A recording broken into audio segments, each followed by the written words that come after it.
जब जिस्म दूध को कबूल करता है, एक हैरत अंगेज सफ़र शुरू होता है। अंदर हर उज़्व अपनी हरकत में आ जाता है। मेदा दूध की पहली लहरें वसूल करता है और इन्हें ज़रूरी ग़िज़ाई अज्जा में तोड़ना शुरू करता है।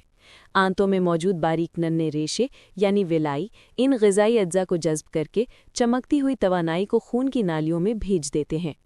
कुछ ही लम्हों बाद पूरा जिस्म जवाब देता है। आज़ा ताज़ा तवानाई से रोशन हो जाते हैं, पट्ठे मजबूती से फ़ाल होने लगते हैं और दिमाग में न्यूरॉन तेज़ी से चमकते हुए जुड़ते हैं, ज़हनी तवज्जो और वज़ाहत बढ़ाते हैं। दूध के फ़ायदे दूर तक फैलते हैं। बेहतर ज़हनी कारकर्दगी, पट्ठों की मजबूती, हाज़मे की बेहतरी और जिस्म में एक साफ़, हल्की लेकिन ताकतवर तवानाई का बहाव। लेकिन कुछ लोगों के लिए दूध का सफ़र मुख्तलिफ हो सकता है। मेदे में जलन और सूजिश पैदा हो सकती है। किसी में मुदाफ़ती निज़ाम रद्द अमल दिखाता है, जिससे जिल्द पर सुर्खी या सूजन नुमायाँ होती है। खून में शुगर तेज़ी से बढ़ सकती है और कभी कभी जिस्म अपनी कुदरती तवानाई खोकर मध्यम पड़ जाता है। ये है दूध का मुकम्मल सफ़र, इसकी ताकत, इसके फ़ायदे और इसके मुमकिना मुज़र असरात।